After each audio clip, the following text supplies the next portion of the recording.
Hello boys and girls. Today we're going to learn about one of the stations that we do in class. And I'm going to show you some ways to take that station into your home. Before we start using our numeracy mats, we find our student's magic number. I'm going to show you how. First, you would hold out your hand and have your child count out 5 pennies to you. They would count 1, 2, 3, 4, 5 as they put them in your hand. You'll take your hands and you'll put some pennies in this hand to be hidden, and then you'll open this hand and show your child, and you'll say how many pennies are in this hand. And if they tell you 3, they got it right. And then you'll ask, well then how many are hidden? And if they can tell you 2, they understand that 3 and 2 makes 5. You will try again and show them another way. And if they say 1 is in this hand and 4 is in this hand, then they understand. You will do it over and over until you're showing them none and they tell you there's 5 in this hand.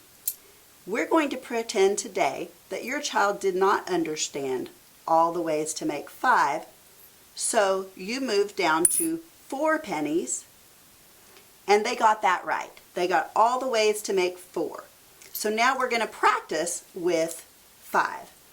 For every number, there is one more way to make it than that number. So if we're practicing the number 5, there are 6 ways to make it. At school, we have all these really cool numeracy mats. We have a beehive that you put bees on. But for the sake of what we have at home, I have note cards. I'm hoping you have note cards or pieces of paper. I actually have some butterscotch candies. So I'm going to start off with my numeracy mats. And I have 6 because I'm working on the number 5. And I'm going to show you a way to make 5. So I'm going to put 3 candies on the paper and 2 candies off the paper. 2 and 3 makes 5. And another way would be 2 candies on the paper and 3 candies off the paper. So 3 and 2 makes 5. Another way I could do it, I could just put all 5 candies on the paper, and 0 and 5 makes 5. I could put all 5 candies off the paper, and 5 and 0 makes 5. And then I've just got to keep thinking. I can put 1 on, 1 off, and 4 on, and 1 and 4 makes 5. I can put 1 on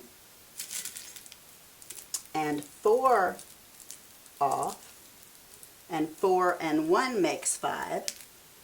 And then I can take it a step further, and on a piece of paper or on some note cards or on a whiteboard, I can show the equations.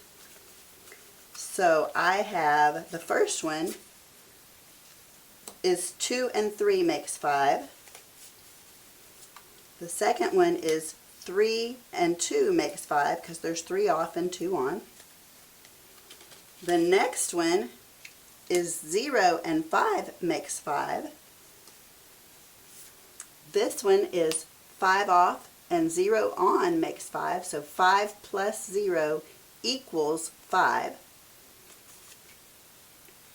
This one shows 1 and 4 equals 5. And this one shows 4 and 1 equals 5. You can keep practicing this with your child using different objects. You can use pennies. You can use Hot Wheels cars. If dad or your child is a golfer, you can use golf tees. Both of my children were, so I have lots of those. If you're using a large enough piece of paper, you can use golf balls if dad's a golfer. There's probably lots of different things you can find around your house to make your numeracy mats.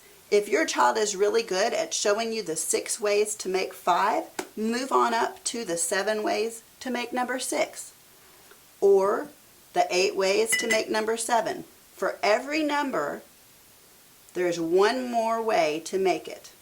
And remember, some of them are just 2 plus 3 and 3 plus 2. We just reversed those.